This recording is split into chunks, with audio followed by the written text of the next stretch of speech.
لم أتوقع أن يبدأ كل شيء بتنبيه صغير على هاتفي، لكن تلك الجملة القصيرة جعلتني أشعر أن أحدا سبقني إلى مكاني قبل أن أصل. أرسلها لنا مازن من الرياض. كنت في المحطة الرئيسية للقطارات في الرياض قبل موعد الرحلة المسائية بساعة تقريبا. سقف عال يعكس ضوءا أبيض باردا على الأرضية اللامعة، لوحات إلكترونية تعرض المدن والمواعيد، وصوت إعلان دوري يطلب من المسافرين التوجه إلى بوابات التفتيش. الناس يتحركون في صفوف منظمة نحو منصات 1 و2. كنت أحمل حقيبة يد صغيرة وحقيبة سفر بعجلات عليها ملصق ورقي أزرق يقول فحص. اشتريت قهوة من كشك صغير قرب البوابة. بينما أنتظر وصلني إشعار من تطبيق شركة القطارات يقول تم إنهاء إجراءات الصعود لرحلتك. حدقت في الشاشة. لم أمسح التذكرة بعد. فتحت التطبيق فوجدت سجل دخول جديد من جهاز غير معروف. نظرت حولي لأعرف إن كان أحدهم قريبا بما يكفي ليقرأ رمز الاستجابة من شاشة بريدي. لم أجد أحدا يراقبني بشكل مباشر، لكن رجلا بسترته الرمادية وقف عند عمود خرساني يحمل جهازا لوحيا، وألقى نظرة سريعة ثم أشاح بوجهه. قررت التوجه إلى مكتب الاستعلامات. هناك موظفة هادئة. طلبت الاطلاع على الإشعار. نصحتني بالمرور على مكتب الأمن داخل صالة المغادرة لمراجعة السجل. في الطريق سمعت تنبيها آخر يقول تم إضافة نقاط إلى حساب ولاء المقهى مقابل عملية شراء ظهيرة اليوم. لم أزر المحطة ظهر اليوم. وضعت القهوة جانبا واتجهت بخطوات أسرع. وجدت مكتب الأمن خلف زجاج شفاف قرب المصاعد. شرحت لهم ما حدث. طلب مني الموظف الأول إبراز التذكرة والهوية. سجل رقم الرحلة ووقت الإشعار، ثم اتصل بغرفة المراقبة. فتح شاشة تعرض شبكة كاميرات. في زاوية الإطار ظهرت صور الصالة عند المدخل. في الدقيقة ذاتها التي استلمت فيها الإشعار ظهر شخص يقف أمام بوابة المسح ويمرر شاشة هاتف سوداء بسرعة، ثم يسير نحو المصعد. بعدها حدث تشويش لحظي على كاميرا بوابة التفتيش. الشاشة أظلمت نصف ثانية ثم عادت.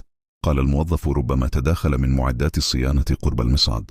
كانت هناك ورقة صغيرة تحمل عبارة ملاحظة صيانة معلقة على الحاجز المعدني للمصعد رقم 3. عدت إلى حقيبتي أراجعها. على المقود الجانبي للحقيبة طبقة لاصقة رفيعة فوق الملصق الأزرق، كأن شخصا ثبتها مؤخرا. تذكرت أن عامل العربة الذي ساعدني عند السيارة لمس موضع الملصق حين أنزل الحقيبة من الصندوق. يومها لم أنتبه لأنه كان مسرعا. الآن أخذت نفسا عميقا وفتحت الجيب الأمامي. وجدت داخله بطاقة بلاستيكية صغيرة بحجم بطاقة مفاتيح فندق بلا أي علامة. لم تكن لي. وضعتها في مغلف شفاف وسلمتها للموظف. قال موظف الأمن إن الأمر قد يكون محاولة مرور باستخدام بيانات مسافر آخر أو نسخا لرمز الصعود من هاتفك. طلب مني إطفاء البلوتوث والواي فاي. فعلت ذلك، لكن البطارية انخفضت بشكل مفاجئ قرابة 10 نقاط في دقيقة واحدة. فحصت استهلاك الطاقة فلم يظهر تطبيق واضح. رفع الموظف حاجبيه وقال قد يكون هناك اتصال قصير المدى. حاول التزامن أو تطبيق تفاعل مع رمز قربك. قلت له إن إشعار الولاء ظهر أيضا. طبع صورة من سجل التطبيق في هاتفي وأرفقها في تقرير داخلي. اقترح الموظف مرافقتي إلى البوابة للتأكد من عدم وجود عملية صعود باسم هويتي. في الطريق مررنا بجانب لافتة تشير إلى تحويل مؤقت نحو ممر خدمات خلفي بحجة ازدحام البوابة الرئيسية. كانت اللافتة مثبتة بمشبك معدني واحد ومائلة قليلا. عند بداية الممر وقفت امرأة ترتدي سترة عاكسة وحملت لوحة تقول جهز رمزك هنا. كررت جملة واحدة مرتين أقرب جهاز المسح إلى الخط الأصفر. نبرة التكرار كانت خشبية أكثر مما يجب. سألها الموظف عن تصريح العمل، فابتسمت ابتسامة ثابتة وقالت أنا من فريق الدعم. لم تقدم بطاقة. ابتعدنا عنها ودخلنا الطابور العادي. عند البوابة مسحت التذكرة فصدر صوت رفض قصير. ظهرت رسالة تقول التذكرة مستخدمة. توقف قلبي لحظة. نظر إلي موظف البوابة بسرعة ثم كتب شيئا على جهازه. قال انتظر من فضلك. جاء مشرف صغير السن وطلب مني التوجه إلى مكتب جانبي. شرح موظف الأمن ما لدينا من إشعارات. فتح المشرف شاشة داخلية تظهر تحركات التذكرة. في سجل داخلي ظهر أن عملية المسح الأولى تمت على بوابة جانبية مرتبطة بممر الخدمات قبل دقائق قليلة، وبعدها سجلت الكاميرا انقطاعا لحظيا في الزاوية المؤدية إلى المصعد. التفت الموظف إلي وقال: هل تركت حقيبتك دون رقابة في أي لحظة؟ قلت: فقط عندما اشتريت القهوة لثوان معدودة وكانت الحقيبة بجانبي. اقترحوا مراجعة كاميرا كشك القهوة. ظهر الفيديو بوضوح. بيني وبين الحقيبة مر رجلان، أحدهما يلامس مقبض الحقيبة طرف عين. في اللحظة التالية يظهر نفس الرجل يقف عند عمود المصعد حيث الملصق ملاحظة صيانة. تمد يده قليلا ثم تعود. لفت نظري لمعان خفيف على الملصق الأزرق فوق حقيبتي. كان لمعان طبقة لاصقة جديدة. في تلك اللحظة رن هاتف المكتب. كان مسؤول المواقف. قال إن تذكرة مواقف مرتبطة برقم لوحتي تم استخدامها للدخول ظهيرة اليوم والخروج بعد دقائق قليلة من بوابة أخرى. نظرت إلى المشرف مؤكدا أنني لم أكن هنا ظهرا. طلب نسخة من سجل المواقف وأضافها إلى التقرير. كنا نقف على خيط واحد يربط 3 نقاط. ملصق جديد على حقيبتي. مسح غير مشروع للتذكرة عبر بوابة جانبية. تذكرة مواقف تشير إلى دخول لا تفسير له. عاد موظف الأمن الأول ومعه كيس شفاف فيه البطاقة البلاستيكية التي وجدتها في جيب الحقيبة. كتب عليها رمزا من حرفين وأرقام قصيرة. قال إنها أشبه بوسم تتبع رخيص يتصل تلقائيا إذا فعل. ضغط المشرف على جهازه وبحث في سجل الأجهزة المصرح لها داخل الممرات. ظهر جهاز يحمل نفس التسلسل الجزئي للحروف في قرب بوابة الخدمات قبل دقائق من إشعار الصعود الوهمي. هنا فهمت أن الهدف ليس فقط التلاعب برحلتي. هناك عملية تمرير شيء عبر التفتيش باسم تذكرتي. لو دخل شخص عبر البوابة الجانبية بتمرير رمز يزعم أنه لي، فسوف تتحمل تذكرتي أثر الخطوة الأولى. ثم إذا رفضت بوابة الصعود لاحقا يبدو الأمر كخلل يمكن إصلاحه بإعادة المسح، لكن الشيء يكون قد عبر بالفعل. سألت المشرف إن كانت الحقائب تمر بعد المسح مباشرة في تلك البوابة. قال نعم، في حالات تحويل الحركة عند الضغط. ثم سألني عن ملصق فحص على حقيبتي. أشرت إليه. اقترب وفحصه بطرف بطاقة معدنية. انسلت شريحة رقيقة من تحته وكشفت عن طبقة ثانية أكثر لمعانا وعليها حروف صغيرة. وإذا كنت تظن أن هذا مروع، انتظر لتعرف ما حدث بعد ذلك. اشترك قبل أن أواصل. أخذ المشرف الملصق ووضعه في كيس. اتصل بقسم الصيانة يسأل عن أي عمل قرب المصعد رقم 3 هذه الليلة.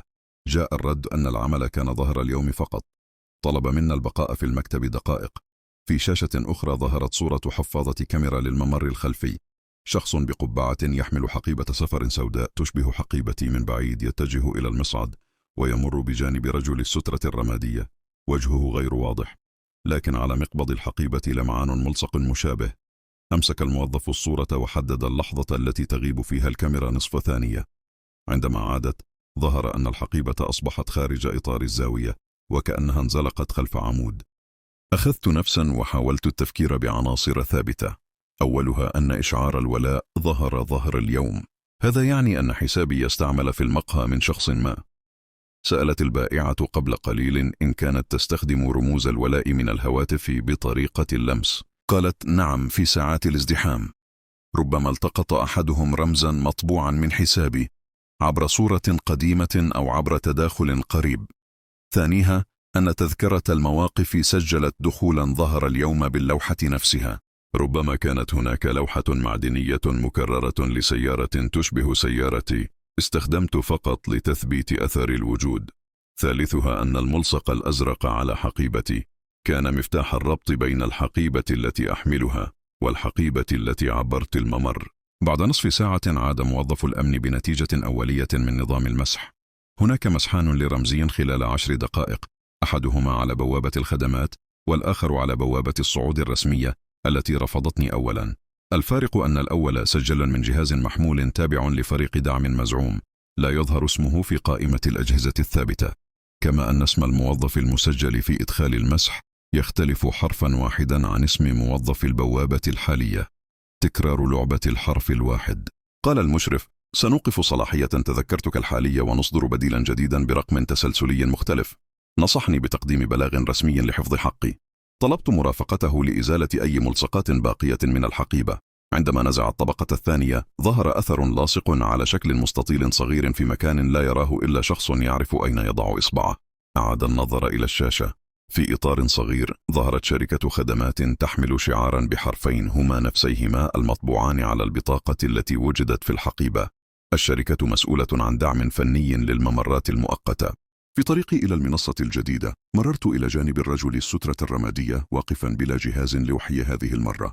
نظر إلى ساعة معلقة على الجدار وقال بصوت مسموع يكاد يهمس تم الإغلاق. كررها مرة ثانية بالصيغة نفسها. توقفت لجزء من ثانية ثم تابعت سيري. عندما وصلت إلى العربة وضعت الحقيبة فوق الرف ورفعت المقبض. في الداخل سمعت احتكاكا خفيفا كأن شيئا رقيقا ينتقل من مكان إلى آخر. فتحت الجيب الصغير ثانية. لا شيء. أغلقت الحقيبة وجلست. عند انطلاق القطار جاءتني رسالة أخيرة من تطبيق الشركة تقول: تم إلغاء طلب استرداد جزء من قيمة رحلتك الذي تم تقديمه قبل الإقلاع بدقائق. لم أقدم طلبا. نظرت من النافذة إلى أضواء المحطة وهي تتراجع. خطرت لي صورة العمود الخرساني عند المصعد والورقة الصغيرة التي تقول ملاحظة صيانة. في أسفل الورقة كان هناك رقم داخلي، رقم قصير يبدأ بالحرفين نفسيهما. الآن أفكر في القهوة التي تركتها دون أن أشربها. أتساءل إن كان شخص ما استطاع أن يمسك بخيط آخر من حياتي عبر ورقة لزجة بحجم ظافر. تنويه: هذه القصة خيالية بالكامل ومقدمة لأغراض الترفيه فقط. إذا أعجبتك القصة لا تنسى الإعجاب والاشتراك وتفعيل الجرس ومشاركة الحلقة مع من تحب هذا النوع من الحكايات.